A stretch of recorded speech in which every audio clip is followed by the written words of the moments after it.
Ya kita mulai aja ya. Sekali lagi assalamualaikum warahmatullahi wabarakatuh. Saya absen dulu ya.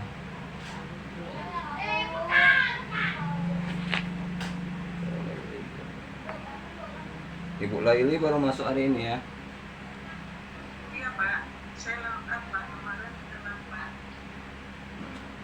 Akhirnya buka dua YouTube Bapak, dua channel. Oke. Materi yang di YouTube. Ya, jadi bisa ngikutin juga ya kan walaupun apa.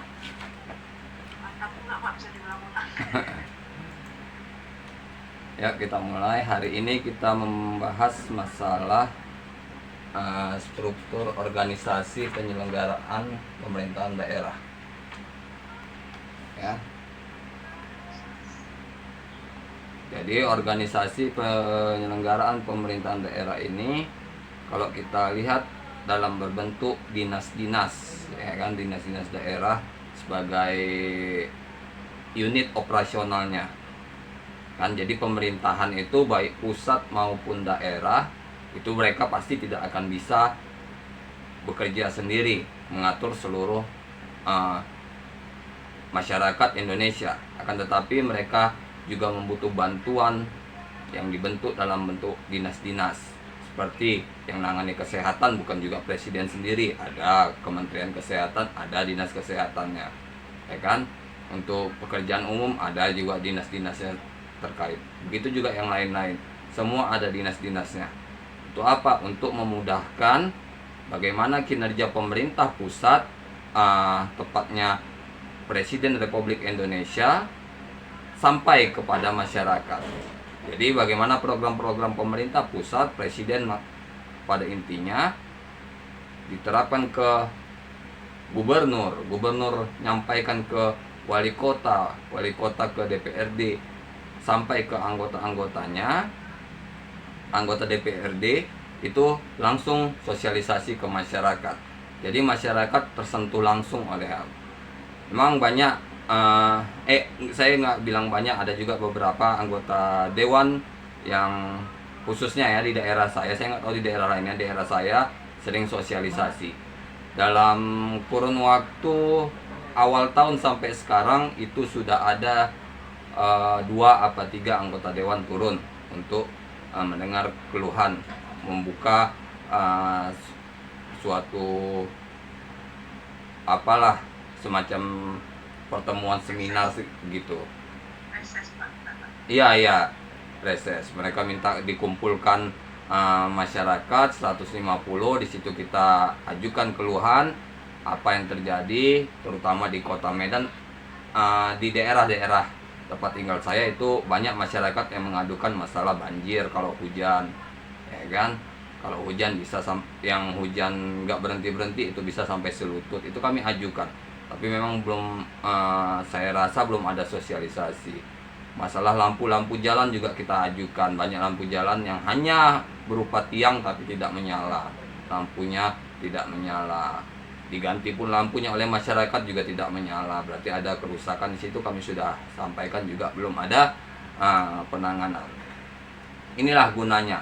Kita nggak bisa harapkan juga banyak dari anggota-anggota dewan, ya kan. Kalau memang mereka melakukan reses itu, saya rasa lebih kepada tuntutan kerja. Mohon maaf kepada anggota dewan ya, karena beberapa juga anggota dewan yang turun juga tidak ada penyelesaian. Banjir yang kami bilang pun tidak jalan. Begitu juga mungkin di wilayah-wilayah bapak ibu yang ada di sini kan, mungkin ada anggota dewan yang kita ajukan.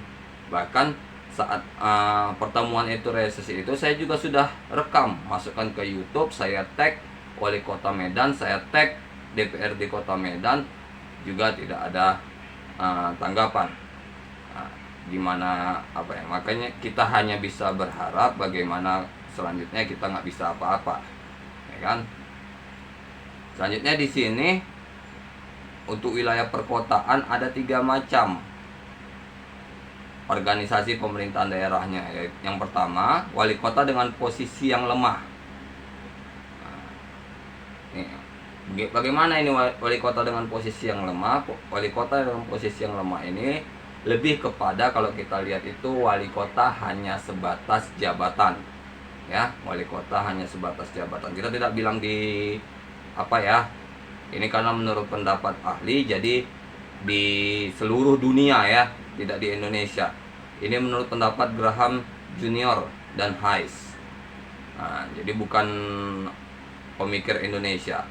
Jadi wali kota dalam posisi yang lemah itu dia hanya menduduki jabatan, tapi yang bekerja itu parlemen atau anggota dewannya, ya kan? Dia hanya membuat kebijakan, peraturan segala macam. Anggota DPRD itu harus bekerja. Ada juga wali kota dengan posisi yang kuat. Ya, di sini wali kota dengan posisi yang kuat, memang anggota DPRD juga melaksanakan tugasnya, tapi wali kota juga melakukan pengawasan. Sama seperti kalau di pusat, pekerjaan-pekerjaan lebih banyak dikerjakan oleh menteri-menteri, tapi presiden juga harus mengawasi. Presiden menegur, ya kan? Kita lihat di beberapa video, presiden menegur langsung masalah misalnya pengadaan keperluan untuk TNI Polri, seragam atau segala macamnya yang masih impor, ya kan? Yang masalah bawang putih yang impor, padahal hasil dari panen petani Indonesia itu melimpah, ya kan? Nah, yang masalah baju itu dibilang presiden, saya ada nonton videonya, dibilang presiden itu banyak nih penjahit-penjahit kita yang biasa bikin baju seperti itu, baju pramuka segala macam, baju tentara cilik. Dia aja bisa bikin mungkin baju tentara cilik, kenapa nggak bisa tentara yang sebenarnya? Kenapa nggak diserahkan? Kenapa? Intinya pada beberapa video yang saya bilang, kenapa yang saya bilang dari pendapat Bapak Jokowi itu, kenapa buang-buang uang keluar, ya kan? Ada juga yang masalah studi banding. Untuk apa studi banding jauh-jauh keluar kalau wilayah kita juga sudah terlalu luas, yang banyak yang perlu kita teliti di wilayah negara kita ini. Jadi kita kembali lagi, bentuk umum organisasi pemerintahan daerah dapat dilihat dari aspek kelembagaannya. Sebagian fungsi pemerintahan daerah dilembagakan dalam bentuk dinas-dinas sebagai unit pelaksana, kan? Dinas apa di sini? Dinas pendidikan. Kalau di Kota Medan ini ada apa? Dinas pendidikan, dinas kesehatan, dinas tenaga kerja. Ada setiap apanya. Supaya apa? Supaya semua tidak berpusat pada wali kota. Kalau wali kota menangani semua, wali kota menerima semua keluhan dari masyarakat, nggak akan bisa wali kota menyelesaikan seluruh permasalahan hanya dalam waktu 5 tahun, ya kan?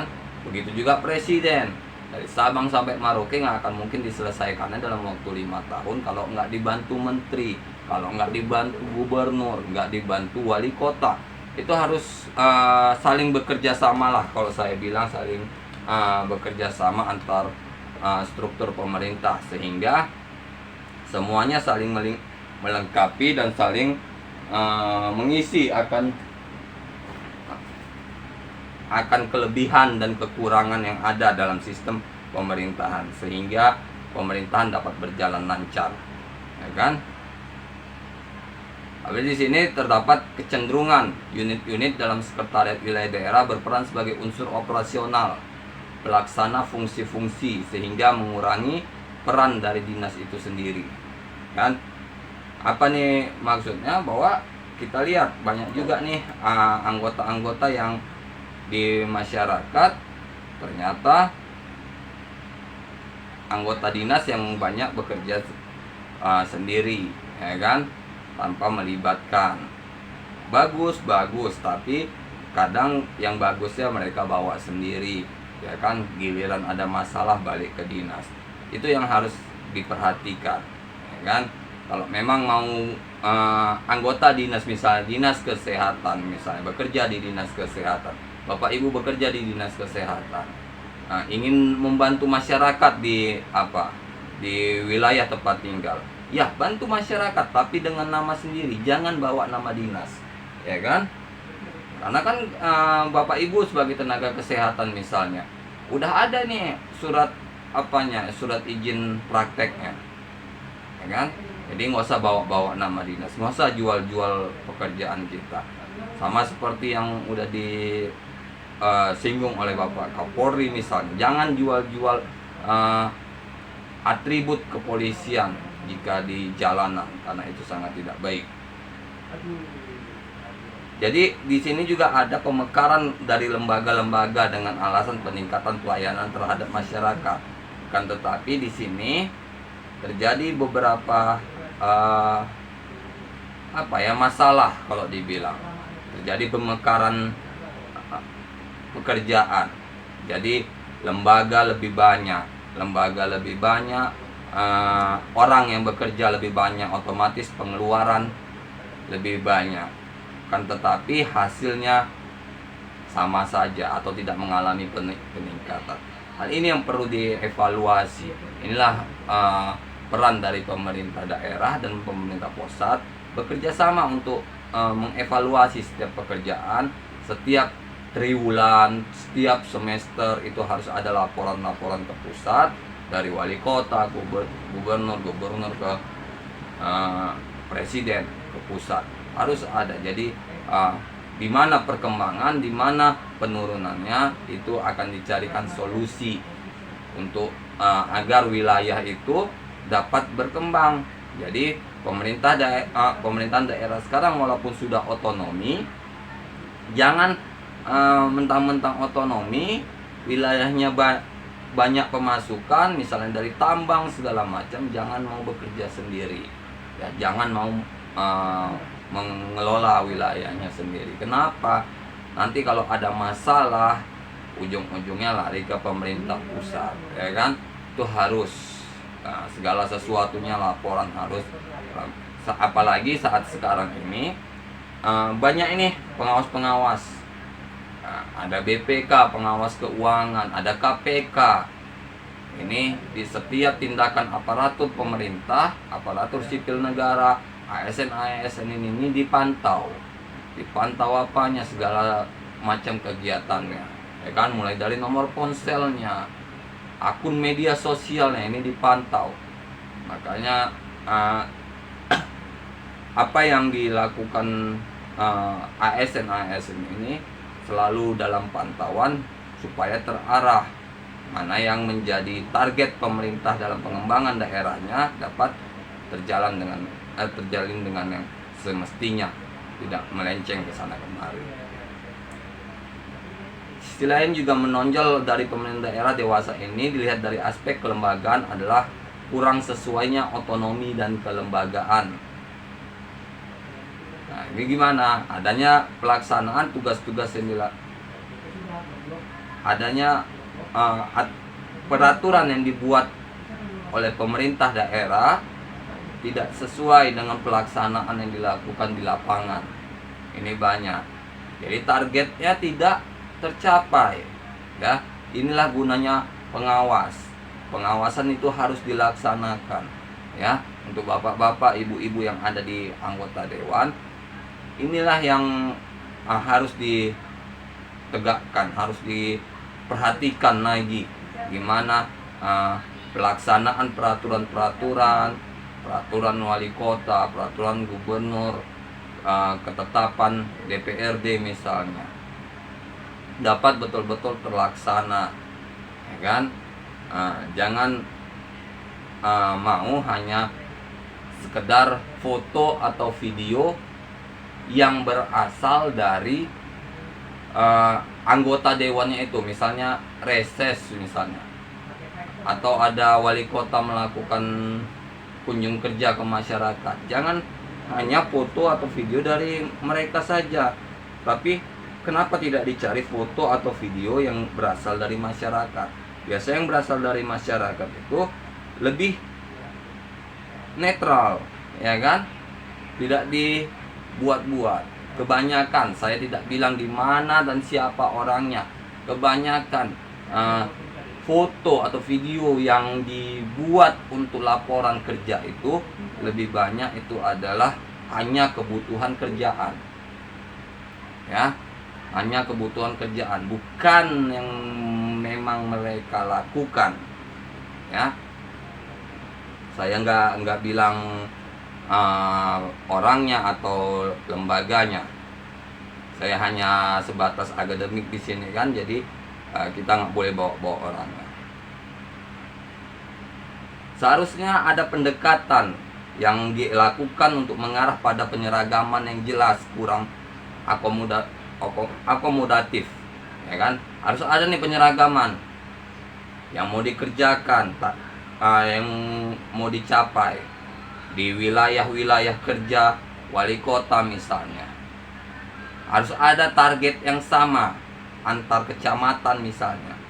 Jangan ada yang berat sebelah, ya kan? Nanti kecamatan yang ini lebih maju, kecamatan A lebih maju, kecamatan B lebih tertinggal. Jangan.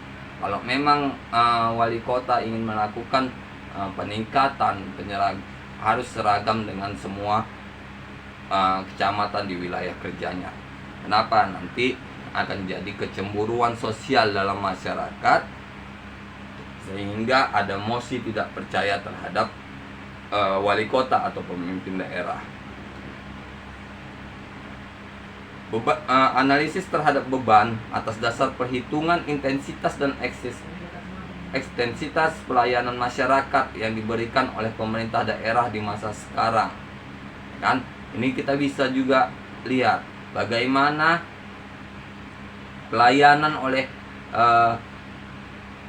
tokoh-tokoh masyarakat, anggota DPRD, ya kan, tokoh masyarakat misalnya, apalagi yang paling dekat sama kita, Kepling, lurah, ya kan, camat, bagaimana kinerjanya terhadap wilayah kerja dia, ya kan, terutama Kepling.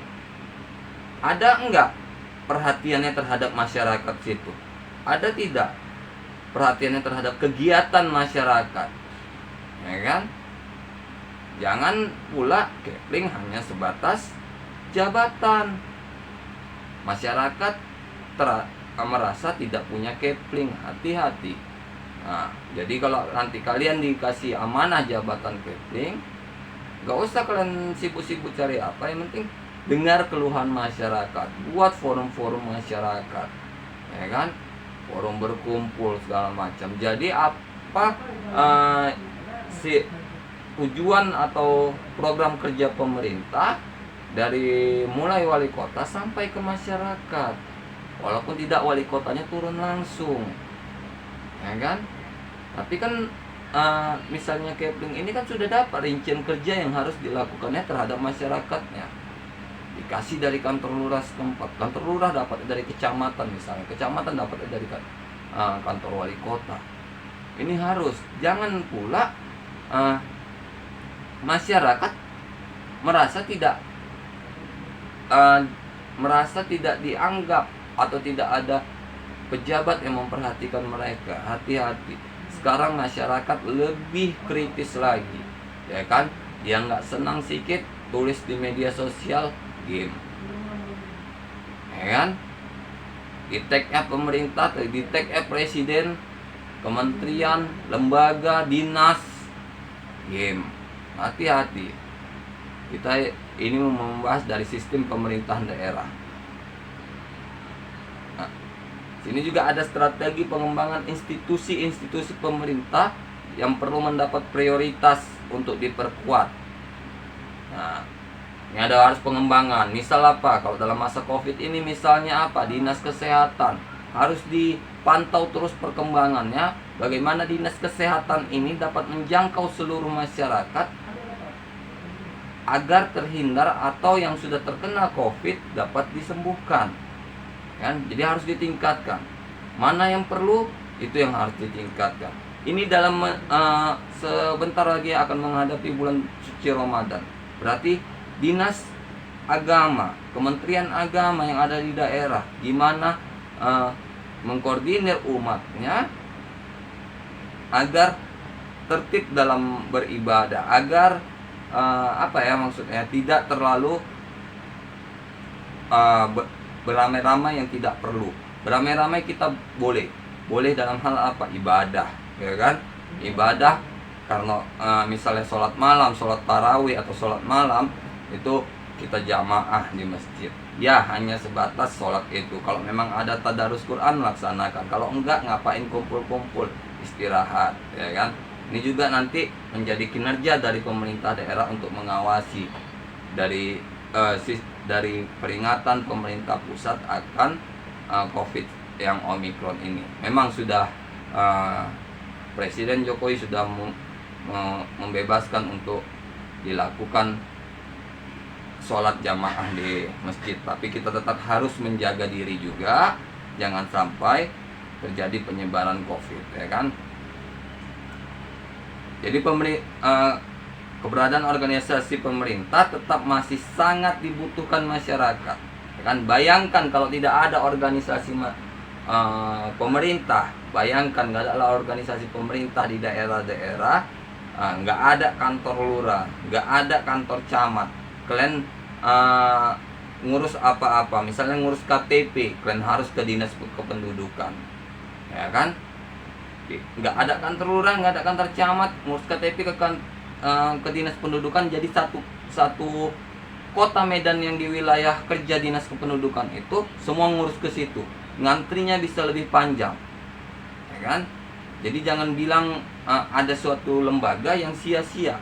Jadi suatu lembaga yang diciptakan itu nggak akan ada sia-sia kalau memang kita ngerti apa manfaatnya terhadap masyarakat, ya kan? Ada misalnya puskesmas di setiap kecamatan, mungkin berdekatan seperti daerah saya, berdekatan antara kecamatan Medan Area, Kota Matsum 2 dengan Sukaramai 1 itu berdekatan. Dibilang dekat kali pun enggak, tapi belum sampai 10 km. Dekatan untuk apa? Untuk menjangkau. Jadi program dari Kementerian Kesehatan untuk menjangkau masyarakat, seluruh masyarakat akan kesehatan, jaminan kesehatan atau pemeriksaan kesehatan yang murah bisa ke puskesmas. Nanti kalau memang puskesmas tidak sanggup dalam hal mungkin perlu ditangani dokter spesialis misalnya, pasti akan dirujuk ke rumah sakit pemerintah. Kalau daerah kami rumah sakit Pirngadi, itulah kami kalau memang tidak dapat diselesaikan di puskesmas, dirujuk mereka ke Pirngadi. Di Pirngadi, kalaupun kita tanpa jalur puskesmas, nggak pakai jalur BPJS pun masih sangat terjangkau, ya kan? Sekali kita mendaftar untuk berobat itu 15.000, masih terjangkau. Inilah program-program pemerintah untuk menjangkau masyarakat. Jadi yang tidak punya BPJS pun, ayo kalian mau periksa, karena di rumah sakit pemerintah pun nggak terlalu mahal, ya kan? 15.000 rasanya untuk memeriksakan kesehatan cukup murah. Kita langsung ketemu dokter spesialis. Nah, bayangkan kalau kalian ketemu dokter spesialis di praktek pribadi personal mereka, nggak kemana 100 atau 200.000 sekali kunjungan, karena memang mahal, disediakan pemerintah untuk menjangkau, meminimalisir pengeluaran dari masyarakat.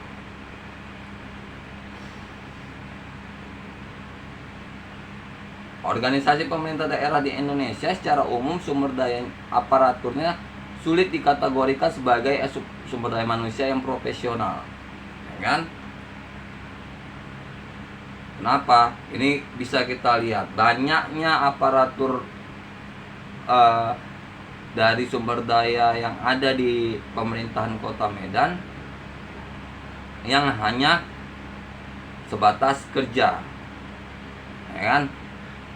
Maksudnya apa seperti ini? Saya bukan nggak maksud apa, tapi mereka tidak menargetkan sesuatu hasil yang lebih baik. Yang penting kerjaannya selesai, ya kan? Banyak ini yang seperti ini kalau dalam masyarakat. Dari mana kita lihat banyaknya video-video di eh, media sosial, di snack video dan segala macam, itu banyak yang keluhan-keluhan seperti itu.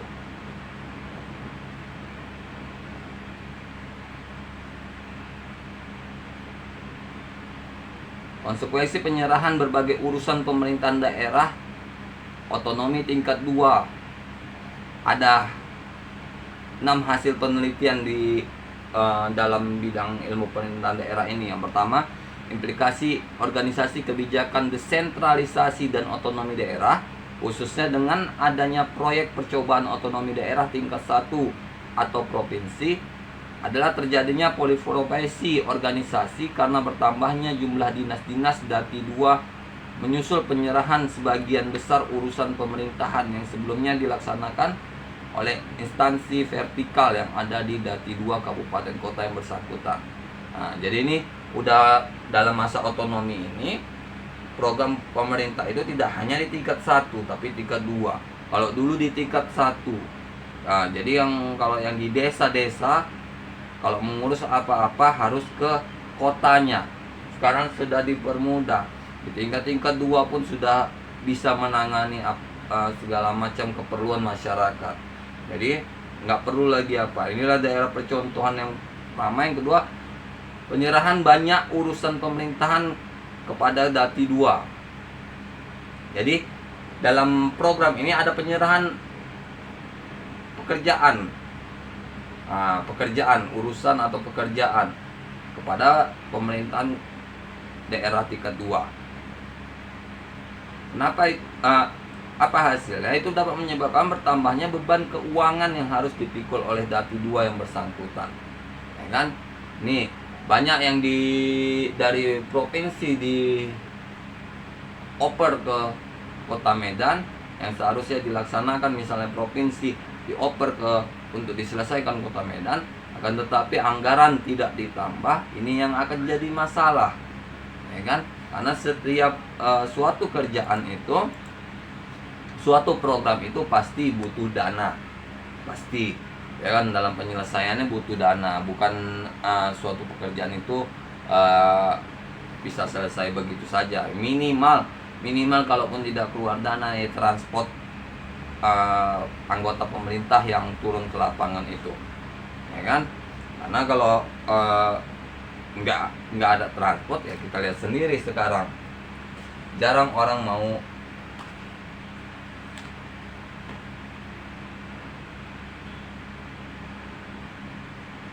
turun, ya kan? Kalau kita lihat jarang pada mau turun.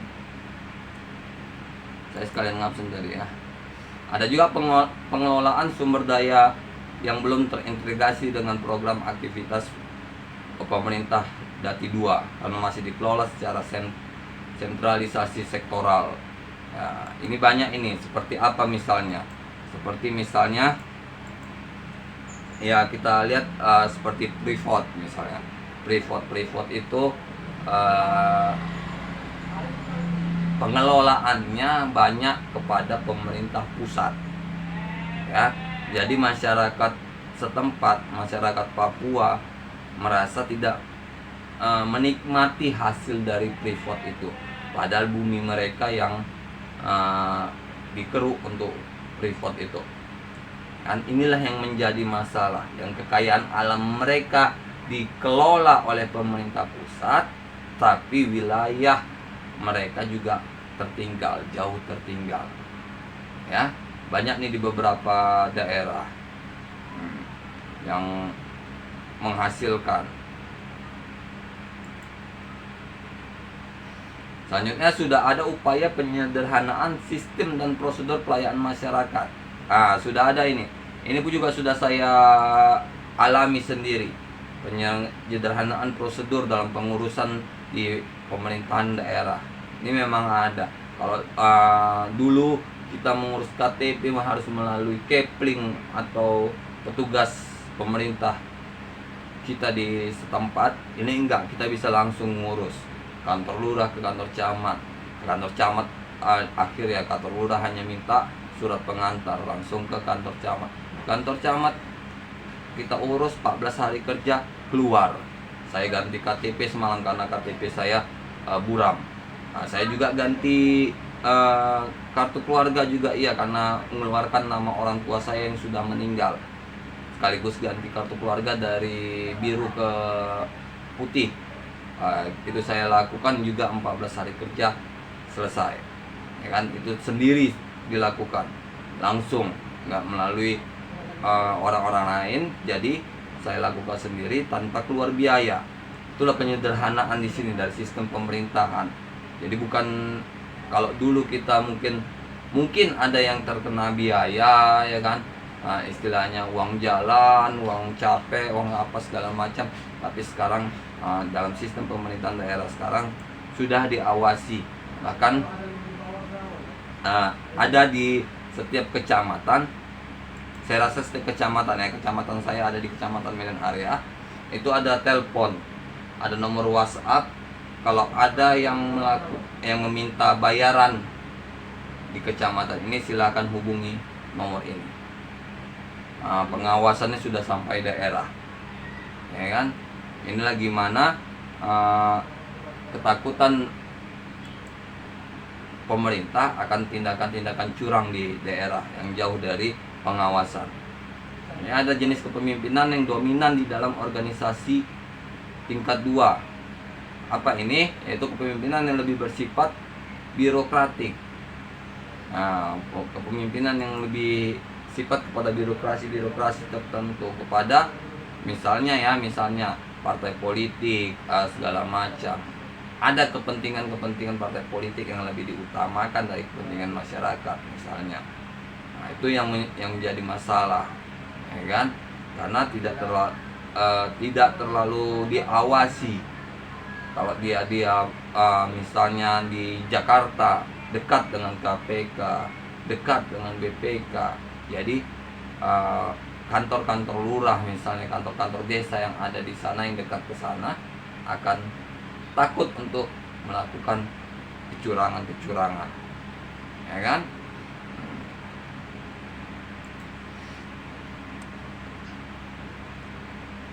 Penyelenggaraan pemerintahan daerah seperti diamanatkan Undang-Undang Nomor 22 Tahun 99, Jungto Undang-Undang 32 Tahun 2004. Selanjutnya yang perubahan terbaru adalah Undang-Undang Nomor 23 Tahun 2014. Perpu Nomor 2 Tahun 2014 dirubah menjadi Perpu Nomor 2 Tahun 2015. Nah, inilah aturan dalam pemerintahan daerah. Kita juga harus tahu. Dia bisa cek juga di Google, ya kan. Jadi perubahan paradigma manajemen pemerintahan dan birokrasi yang berorientasi pada efisiensi dan efektivitas. Penyelenggaraan birokrasi pemerintah perlu diarahkan kepada prinsip mewujudkan good governance dengan berorientasi pada 3 pendekatan efisiensi, yaitu ekonomi dan pemerataan. Jadi apapun program kerja dari segala aspek pemerintahan di daerah itu harus pada pendekatan efisiensi ekonomi dan pemerataan, ya kan. Di wali kota harus pemerataan setiap kecamatan, setiap wilayah kerjanya. Nah, bukan hanya wilayah kecamatan satu aja yang ditingkatkan, kecamatan lain jauh tertinggal.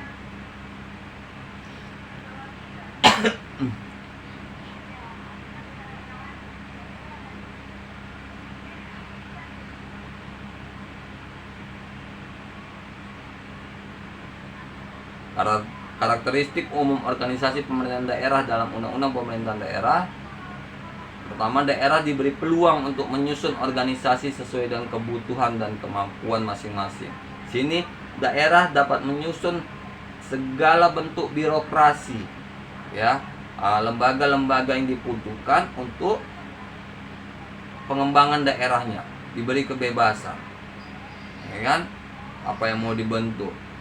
Yang kedua, penyusunan birokrasi organisasi dikaitkan dengan visi dan misi organisasi. Jadi penyusunan organisasi ini juga harus melihat visi dan misi dari pemerintahan daerah, pengembangan daerahnya, ya. Jangan membuat buat-buat sendiri tanpa ada kaitannya dengan pemerintahan daerahnya. Nah, hanya diarahkan untuk memiliki parameter kinerja yang jelas dan teratur. Harus ada nih laporannya. Karena sistem kerja dalam pemerintahan daerah ini tetap harus ada laporan ke pemerintahan pusat melalui misalnya gubernur, ya kan? Harus ada laporan kerjanya. Jadi ada laporan kerja, disitulah imbas baliknya dengan honor atau gaji yang akan diterima, ya kan? Nanti laporan kerja itu diteliti betul nggak sesuai dengan kenyataan yang ada di masyarakat, ya. Jangan hanya laporan memenuhi tuntutan saja, karena banyak yang membuat laporan memenuhi tuntutan. Ini fungsi utamanya untuk memberikan pelayanan kepada masyarakat, sehingga unsur pelaksana baik teknis maupun kewilayahan perlu memperoleh perhatian yang besar, ya kan? Unsur pelaksananya ini bukan hanya dilepas gitu aja sama wali kota misalnya atau sama gubernur, tapi tetap harus diperhatikan. Kenapa? Jika dilepaskan begitu saja, pastinya masyarakat tidak akan terjangkau oleh peraturan-peraturan yang ada, ya kan?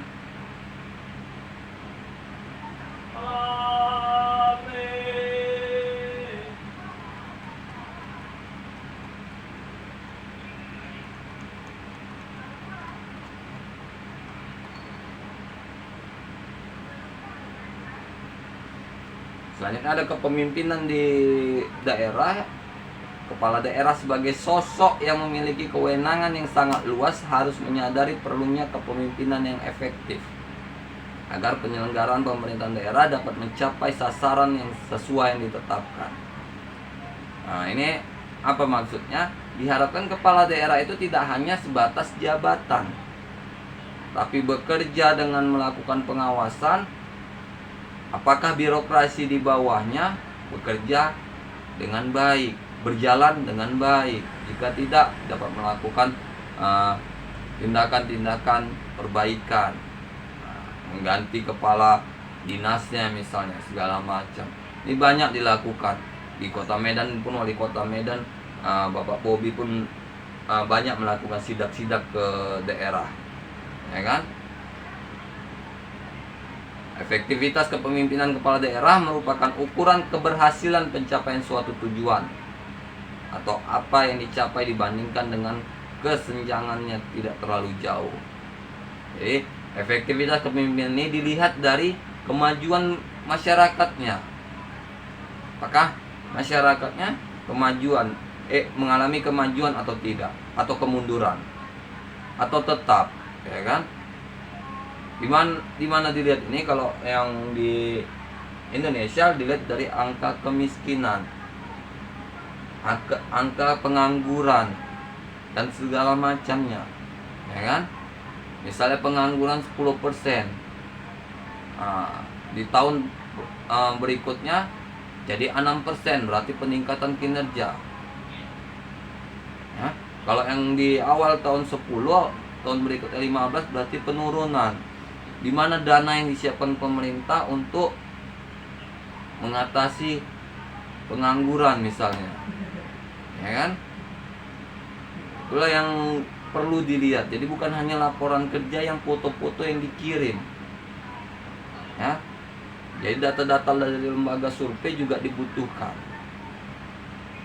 ya. Kalau dari foto-foto itu banyak, saya bilang banyak dari aparatur pemerintah yang hanya menghasilkan foto tanpa kerja, ya. Salah satu kewajiban kepala daerah dalam rangka penyelenggaraan pemerintahan daerah adalah pengambilan keputusan.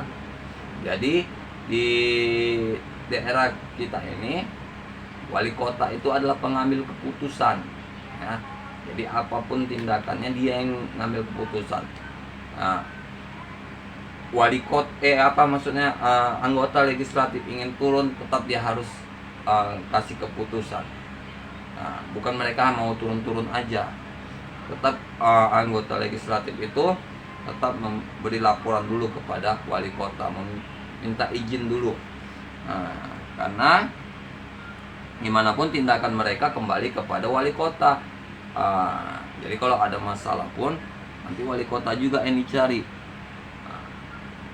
Wali kota yang dipertanyakan, wali kota yang dipermasalahkan. Makanya kalau kita yang bekerja di instansi pemerintah, saya tekankan bekerjalah yang sebaik-baiknya untuk masyarakat, ya, bukan untuk keuntungan kita sendiri. Mohon maaf kalau ada bapak ibu yang di dinas instansi pemerintahan, ya kan? Karena saya nggak bilang satu atau dua orang ya, tapi umumnya itulah yang dialami. Di sini saya umumnya saya bilang. Kepemimpinan yang efektif bagi seorang kepala daerah bisa diharapkan problem yang kompleks mengenai pelaksanaan otonomi daerah. Meliputi apa nih? Kepegawaian. Bagaimana kepegawaian dalam sistem pemerintahan daerah itu berjalan efektif. Jangan hanya pegawai-pegawai ASN itu hanya menerima kewajiban mereka, hanya menerima hak mereka tanpa melaksanakan kewajiban. Atau bukan tidak ada, saya nggak bilang ada ya, bukan tidak ada para ASN itu maksimal atau nggak maksimal pun kerja saya digaji pemerintah, udah ada gajinya, gaji yang tetapnya, kan? Jadi di sini pemerintah daerah harus mengawasi. Dia bisa keliling ke setiap instansi yang di bawahnya, kan? Misalnya hari itu pernah Zulmi Eldin wali kota Medan turun ke Disduk Capil misalnya, ada langsung dilihat. Kalau ada laporan-laporan, mereka turun. Inilah yang memang harusnya diharapkan untuk pemerintah daerah, dalam hal ini wali kota. Jika ada laporan-laporan ke akun media sosialnya, tetap langsung ditanggapi, langsung turun, lihat apakah benar, ya kan? Jadi ASN-nya dapat bekerja sesuai dengan tugasnya masing-masing. Ada juga dalam hal ini wali kota melakukan pengawasan terhadap keuangan, ya, dana-dana untuk daerah itu betul nggak dialokasikan untuk daerahnya, ya. Jangan sampai dana-dana atau keuangan itu dibagi-bagi, jadi proyek bagi-bagi. Jadi proyek bagi-bagi. Jadi program pemerintah, program kerjanya pun, laporannya pun ya seadanya. Itu yang banyak dibuat-buat, ya kan? Karena berpikir apa? Daerah terlalu jauh dengan pemerintah pusat, terlalu jauh dengan pengawasan. Toh kalau kita buat laporan yang real, yang masuk di akal, nggak akan ada pemeriksaan. Hal ini juga dapat dilihat dari mana? Pelayanan kepada masyarakat. Lihat, ya, lihat masyarakat ini gimana komentarnya di media sosial, di media di internet, Facebook, ya kan, YouTube. Banyak ini masyarakat yang mengeluhkan akan kinerja pemerintah. Ini harus dilihat bagaimana. Ada juga kelembagaan serta masalah pemerintahan dan pembangunan serta lain-lain. Pembangunan, proyek jalan misalnya yang diamanatkan pemerintah pusat. Saat Jokowi ke kota Medan misalnya, jalannya banyak yang berubah, ya, banyak yang memang sudah diperbaiki jalan-jalan lintas kota. Tapi ya mohon maaf juga, di daerah-daerah masih banyak jalan-jalan yang menjadi masalah Masalahnya gimana? Misalnya berlubang. Masalahnya gimana? Misalnya kalau hujan jalannya sudah tidak nampak lagi, yang ada genangan air, ya kan? Ini banyak ini yang terjadi di daerah, bukan hanya daerah saya, pas daerah kalian pun pasti ada, kan? Kalau di daerah saya gitulah, kalau udah hujan deras lama, jadinya ya bisa dibilang jadi kolam. Ada yang masuk lagi, ntar di absen dulu.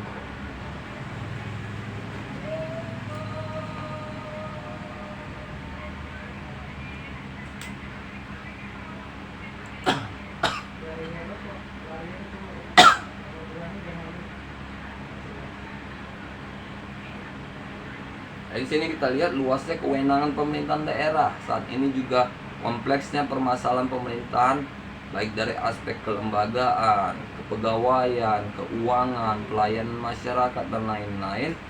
Maka diperlukan untuk peningkatan efektivitas dan efisien penyelenggaraan pemerintahan daerah. Ya, diperlukan peningkatan efektivitas. Bagaimana efektivitas bekerjanya? Para ASN ini dapat bekerja lebih baik, ya, dapat lebih efisien, lebih bermanfaat kepada masyarakat, kan? Bukan dia bekerja hanya sebatas memenuhi tanggung jawab, ya. Saya selalu, kalau kita di bidang akademik ya, selalu ngomong yang jujur-jujur saja. Pengambilan keputusan merupakan kunci dari kepemimpinan, ya. Jadi kunci dari sistem pemerintahan berjalan baik itu adalah bagaimana keputusan pemimpinnya, keputusan wali kota, keputusan gubernur, keputusan presiden. Nah, bagaimana pemimpin yang mengambil keputusan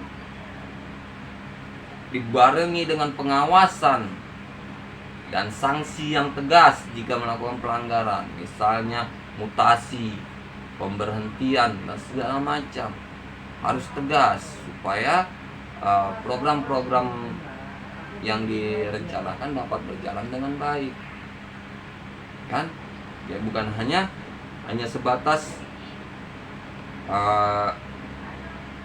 buat aturan, dah diserahkan untuk dilaksanakan, tapi tidak dilakukan pengawasan.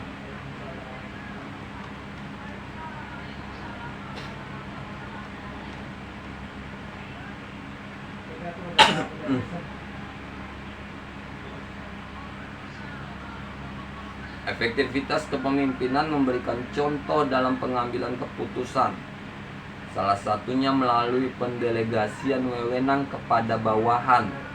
Dengan ilustrasi gambaran sebagai berikut. Bagaimana ini delegasi wewenang dari atasan kepada bawahan? Yang pertama, bisa mendengarkan dengan penuh perhatian dan mengamati isyarat-isyarat nonverbal dari staf agar dapat mengetahui kebutuhan, perasaan, interaksi, serta konflik dari staf. Gimana? Kita sebagai pemimpin misalnya, kita kepala proyek, kepala apalah, ketua segala macam, kita harus bisa memberikan penilaian lebih terhadap anggota kita, terhadap bawahan kita. Mungkin bawahan kita tidak berani bicara secara langsung, ya, karena ada mungkin atasannya lain yang dia segan. Kita bisa lihat dari gesturnya, dari mimik wajahnya. Mungkin ada yang ditutupinya, mungkin yang dikatakannya tidak 100% benar. Itu kita bisa lihat, ya. Jangan kita stuck dia di depan forum, di rapat. Tapi kalau kita bisa menafsirkannya sendiri, ya tafsirkan. Kalau enggak, kita undang dia di lain hari, kita tanya apa yang menjadi masalah dia. Selanjutnya, memberi pelayanan sebagai seorang konsultan, penasehat, guru, fasilitator daripada sebagai seorang direktur, kan?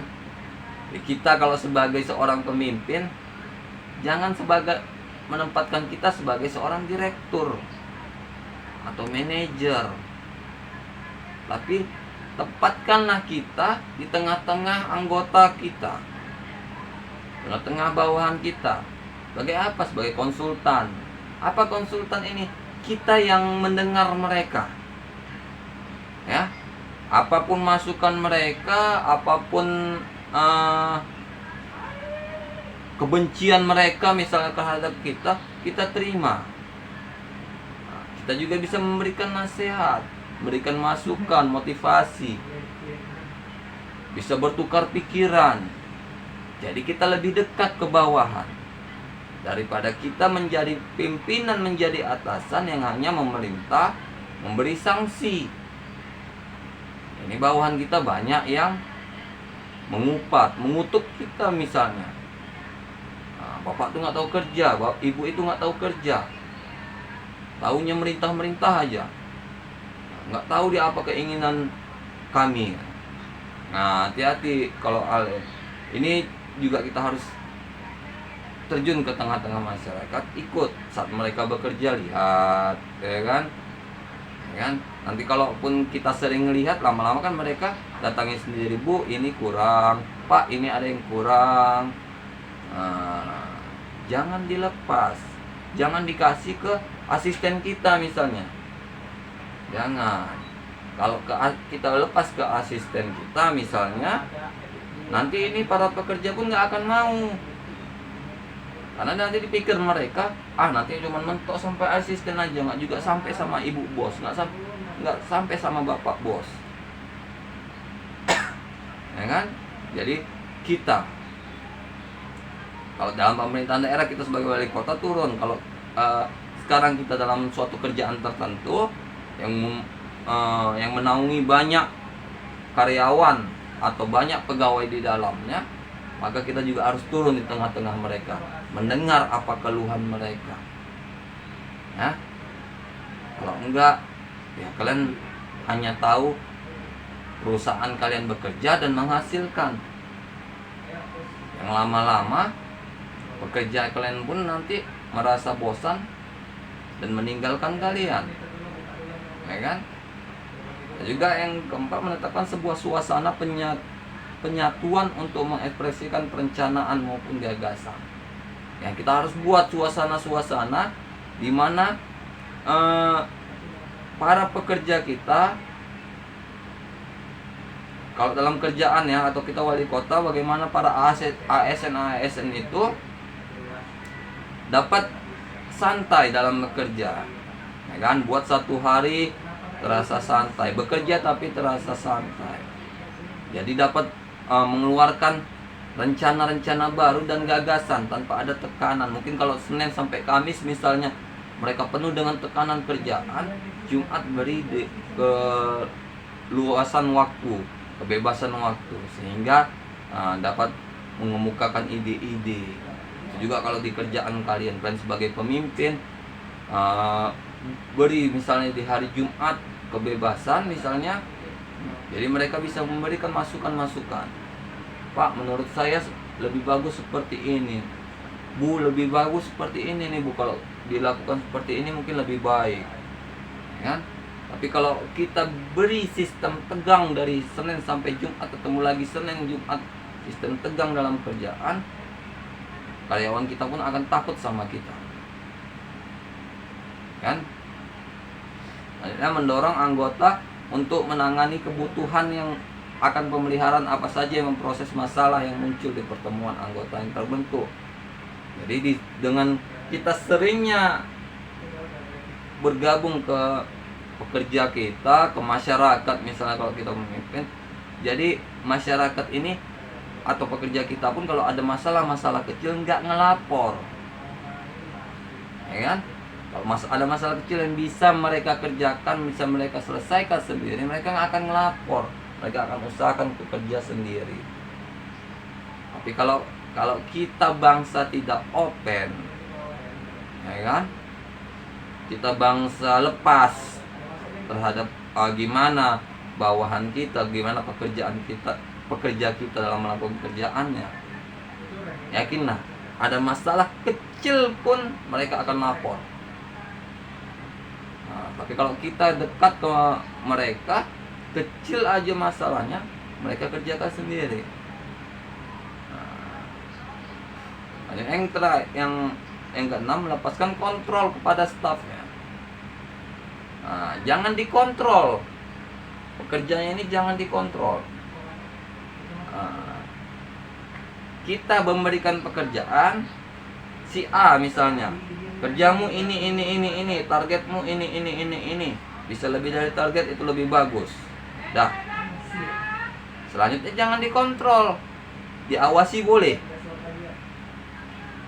Kalau kalian kontrol dia kerjanya, ini salah, ini nggak seharusnya gini, ini nggak seharusnya begini, itu salah, dia akan merasa tertekan. Ya, daripada kalian bebaskan, kalian awasi gimana hasilnya nanti. Kalau memang kurang, kalian kasih tahu, itu lebih baik, ya kan? Daripada kalian asik menyalahkan. Saya bilang, kalau dalam suatu perkumpulan atau komunitas, jangan saling menyalahkan, tapi berilah ide yang lebih baik. Ya, daripada kita menyalahkan, lebih bagus ide yang lebih baik. Kalau kita hanya menyalahkan, nggak ada jalan keluarnya. Apa yang dihasilkan kalau kita hanya menyalahkan?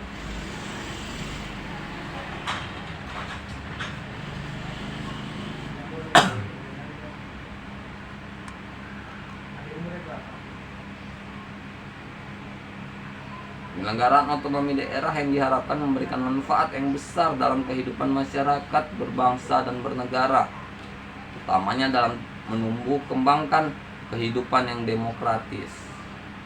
Ya, jadi sini setelah kita melakukan itu, kita mengharapkan tumbuh kembangnya kehidupan yang demokratis, yang mana masyarakat itu aktif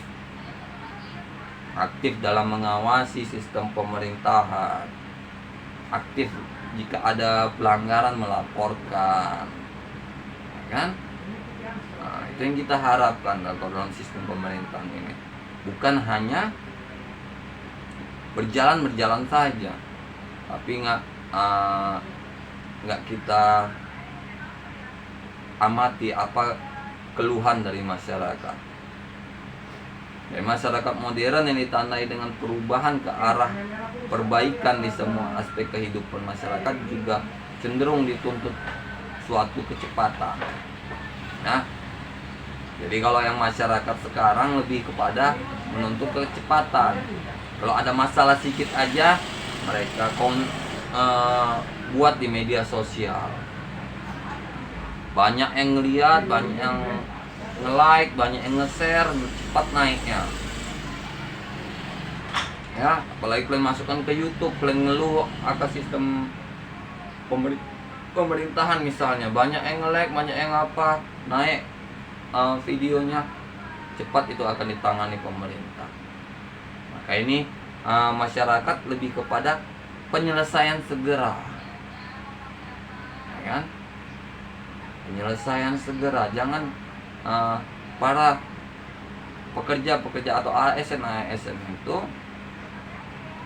lalai akan tanggung jawab mereka kepada masyarakat, kan? Karena di dalam era reformasi ini adalah era keterbukaan, segala sesuatunya terbuka. Ya, kalau kalian menjadi pejabat negara misalnya, kalian menjadi wali kota, gubernur, semua informasi tentang kalian itu dibuka, harta kekayaan, ya kan, kehidupan, tanggungan, istri berapa, anak berapa, semua dibuka. Itu yang kalau dalam sebelum pemilihan presiden itu yang terjadi, ya kan? Bagaimana semua dibuka supaya tahu. Jadi dalam pembangunan nasional ini yang pertama itu ada perencanaan yang matang, ya, rencana. Dan jadi dalam kita ingin melakukan sesuatu itu harus direncanakan. Buat perencanaannya dulu, buat proposalnya dulu. Nah, udah dibuat proposalnya, barulah dilakukan pelaksanaan yang matang, yang tepat. Ya, kalau kita buat proposalnya, kita tahu apa yang kita butuhkan, siapa yang kita butuhkan. Apa orang yang kita butuhkan, keahlian apa yang kita butuhkan.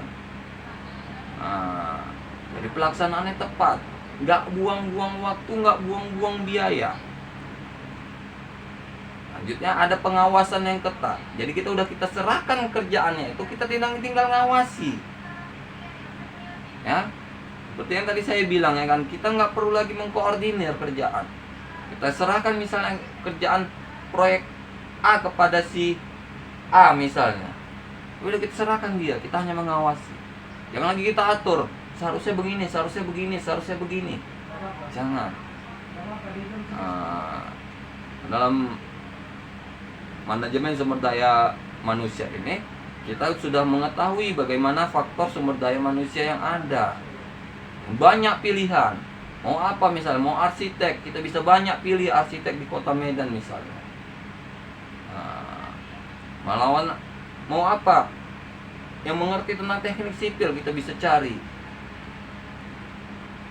Selanjutnya apa? Faktor kepemimpinan, bagaimana leadership kita. Ya. Dalam mencari orang itu, kita kita menjadi pemimpin bagi orang itu. Kita mempekerjakan dia nanti mempekerjakan orang lagi untuk menyelesaikan pekerjaan. Ada sistem informasi, bagaimana informasi yang kita dapatkan harus betul-betul akurat karena merupakan kebutuhan untuk manajemen yang baik.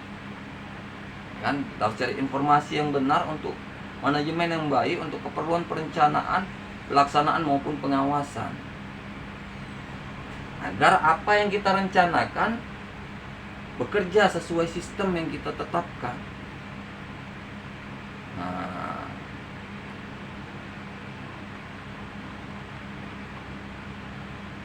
Jadi di sini terjadinya good governance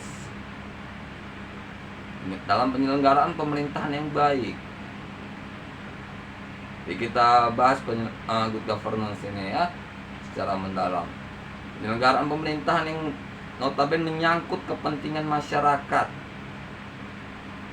Kalau menyangkut kepentingan masyarakat pasti juga menyangkut aspek lingkungan, baik itu internal maupun eksternal. Lingkungan dalam pekerjaan sistem pemerintahan, bagaimana juga lingkungan dalam kehidupan sehari-hari, sehingga ini dapat terjadi perbedaan yang dianggap baik oleh masyarakat bahwa sistem pemerintahan itu berjalan dengan baik, kan?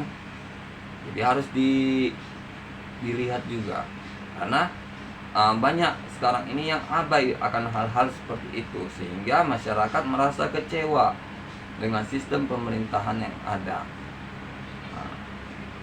Di kebijakan pemerintahan, kalau penyelenggaraan pemerintahan yang lebih baik sudah mulai dilakukan. Sudah ada nih dilakukan dari Undang-Undang 32 tahun 2004. Seharusnya lebih ditingkatkan lagi, lebih dilihat lagi ke depannya apa kebutuhan-kebutuhan masyarakat. Jangan hanya sistem kerja saja, tapi apa kebutuhan masyarakat juga harus kita lihat.